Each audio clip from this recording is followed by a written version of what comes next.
It looks like after some pretty stormy waters, shut up. Little Mermaid may actually have barely, by the scale of its fins, swam to a little bit of profitability. Now listen, the box office journey for any movie is always a bit of a wild roller coaster ride. Like, how does it open? What kind of legs does it have? What's the drop off like? How does it do domestically? How does it do internationally? And at the end of the day, you come to a final box office total. Little Mermaid's been on something of a wild ride. Now, look, I saw the movie. I'm not a big Little Mermaid fan. Like, I don't consider the original animated to be this all-time great like a lot of other people do. But hey, listen, you know what? I liked the new movie. I thought it was good.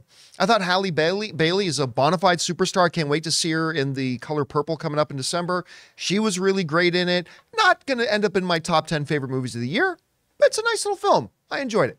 But it came out of the gate floundering, if you will. I'm filled with them today, boys. It's going to be one of those kind of days. Just get used to it. So it came out of the gate a little bit slow, right? Because with a reported $250 million budget, which, by the way, specifically it's $246 million was the actual budget of the film. At a $246 million budget and a healthy marketing budget, this was a movie that needed to do pretty well. And look, it came out of the gate strong. Had a $95 million opening weekend. To put that in comparison, Mission Impossible Dead Reckoning Part 1 just had a $56 million opening weekend. And if you want to compare the 5-day opening weekend of both, Mission Impossible had an $80 million 5-day opening weekend, whereas The Little Mermaid had a $126 million 5-day opening weekend. But the problem with Little Mermaid's box office journey has been its international totals. Because in America, people wanted to go see this movie. Let's take a look at this. Little Mermaid is actually, for domestic box office, Americans and Canadians going to the box office.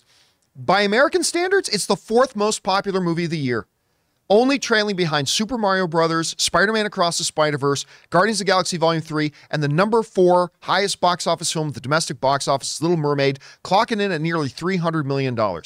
Now, ignore Avatar: The Way of Water. That's actually just how much it's made this calendar year. Its actual calendar year was last year. But it's beat out the likes, like handily beat out the likes of Ant-Man and the Wasp: Quantumania, John Wick Chapter 4, Creed 3, Transformers: Rise of the Beast, nearly doubled what Fast 10 made at the American box office. So it's always been really strong, but that's not been its problem. The problem for it has always been the international number. So for whatever reason, international audiences just weren't into that.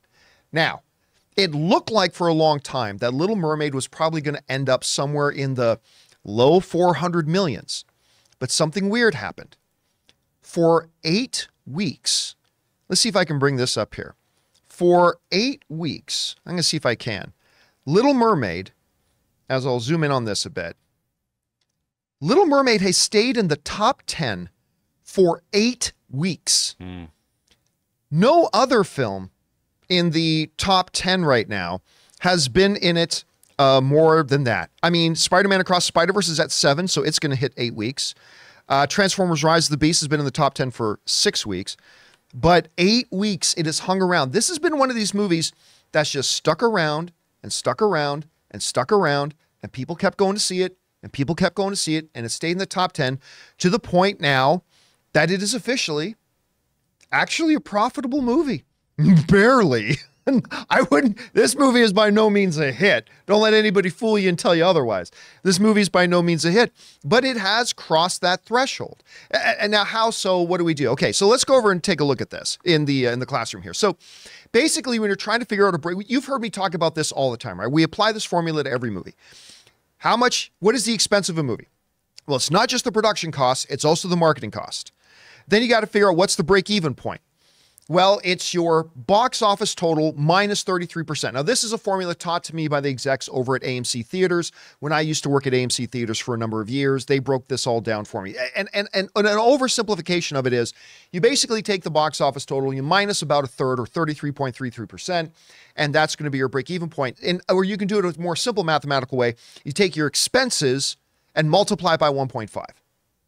So in the example of Little Mermaid, the production cost was $246 million, okay? The marketing cost. Now, I saw some reports saying the marketing cost for Little Mermaid was like $75 million. That's bullshit. It was way more than that. I also saw some that said it was like 140. It wasn't quite that much either. The production costs, I talked to somebody at the studio, the marketing cost for the movie was $120 million. So way more than that. That 75 million, that number that was floating around for a little bit. I don't know what that is. Now, all that combined means you have, I'm going to bring up my my calculator here.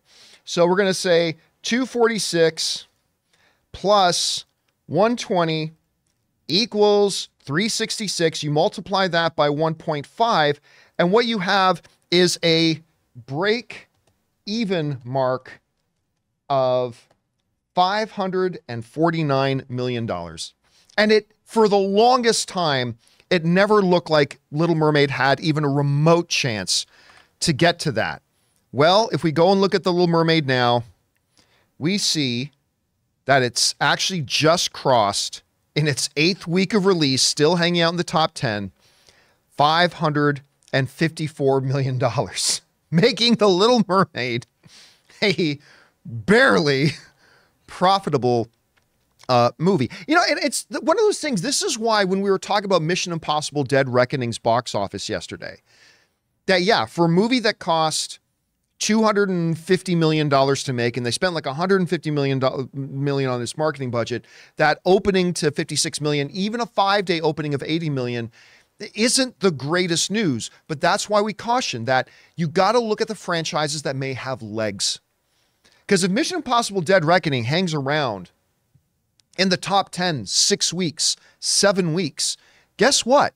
Even though it opened a little bit lower than what you might think a movie that needs to make that much money to break even, it's going to break even and it's going to become profitable. You know, it's not going to be a $1 billion film, but it's going to be profitable. And I think a lot of us, myself included, a little bit guilty when we saw the early weeks results of Little Mermaid. Some of us, including me, was like, well, I thought the movie was pretty good, but it was off to a great opening weekend at the box office, but the international numbers are so bad, never going to be profitable, going to lose money. Well, good on them. It made a little bit of money. The real story here, though, isn't about Little Mermaid. It's about how we evaluate how movies start, right? Sometimes they don't start so great and we write a movie off right away. And you know, to be fair, many times we're right to write it off and those movies do lose money. But we got to pay attention to also the landscape that the movie comes out in. What's the potential for it to have good legs? Are the reviews good? Is the word of mouth good? Because if it does, it has the possibility, not guarantee, but the possibility of carrying a little bit further. And you can end up with The Little Mermaid. Because listen, I'll tell you what, 7 weeks ago, if you told me this movie was going to make $550 million, I would have said that's unlikely. Yet here we are, and it has.